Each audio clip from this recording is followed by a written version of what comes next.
what's wrong with your country? Well, we don't even start by saying the King of Belgium created a slave colony for 30 years. The government of Belgium ran the slave colony for another 40 years. The CIA assassinated your first popular leader, Mr. Lumumba, and then installed another dictatorship for the next 30 years. And then Glencore and others now suck out your cobalt without giving you tax income. We don't reflect on that. We say, what's wrong with you? Why don't you govern properly? Let's talk about it. So let me first be perfectly clear. For the racists out there, and yes, you may not consider yourself to be a racist, but this is a racist mentality. I am not saying that this is an excuse for any persons of any country in any situation.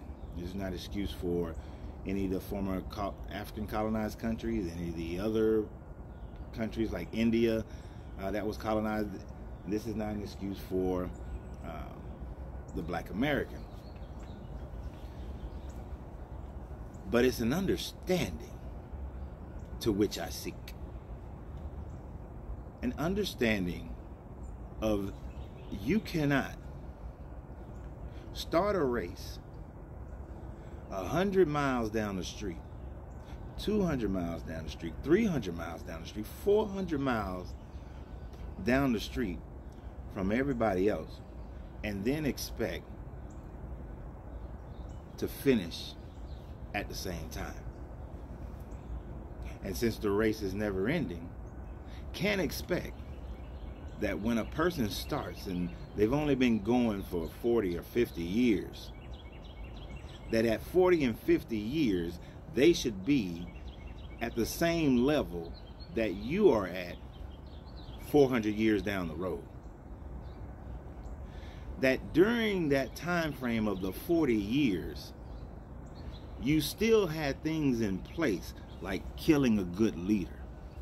You still had things in place like installing a dictator puppet leader.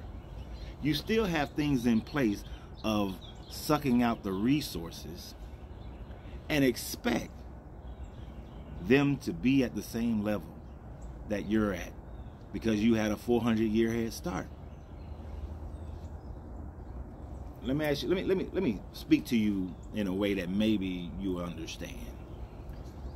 Because many of you are going to say that, well, my family didn't own slaves, and my family didn't have corporations, and my family and my family.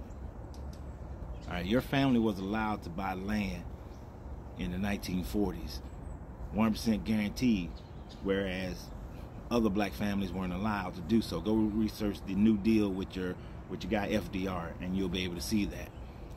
This is where redlining came into play. So your family did get a head start because your family had some land. Now, if your family lost the land by the time before you were born, that's your family fault.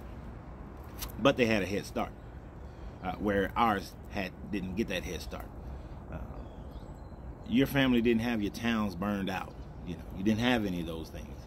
You didn't have them flooded out. But let me speak to you where you might be able to understand it, being beyond the FDR's deals. Would you have equated and said that the United States government in 1776, 1777, 1778 should have been at the same and equal level as the British government at the time, or the Spanish government at the time? Should they have been just as industrious? Should they have been just as civil and all those things, had their affairs in order? Would you say that? Would you have expected the newly formed United States in 1777 to be equal and on par with the majority of the European nations? Would that be a logical expectation at the time frame, to have the same type of social systems, the same type of judicial system? Or would you expect them, as they were working it out and didn't catch up to the European world until until around the late 1800s. They started getting like almost there, but really didn't catch up and surpass until 1940s. Until the 1940s. So I want you to think about that. It took the United States in and around 200 plus years to catch up to the dominant forces in the world, and that was without the rest of the world really putting a damper on them.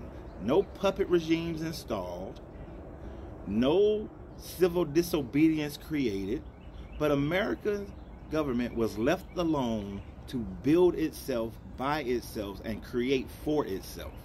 At the same time, while oppressing others and on the backs of others, it still took them 200 plus years to catch up with England, with Spain. And even though France went through a revolution, to still have to catch up to France, it still took them some time, 200 plus years.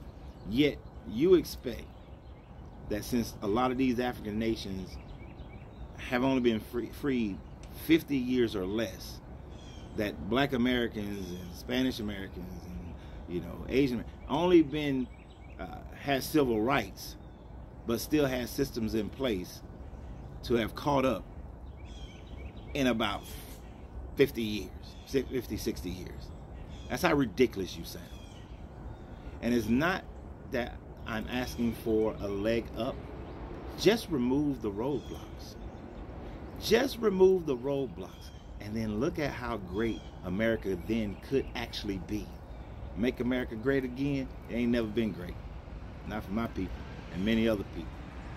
But America could be the greatest country in the world if it simply removed all roadblocks and allowed every American the opportunity to become as great as they possibly can be. America has a tumor in it, but is ignoring it, thinking that it's healthy. It is like a person who knows that they have gangrene in the foot and in the leg, but continues to ignore it, not realizing how much is spreading and that one day it's going to kill the whole body. If you don't cure the disease one day will kill you. And America is dying and has been dying and will continue to die until it recognizes that it has to make it where everybody has a fair and equal opportunity to show exactly how unequal each individual is.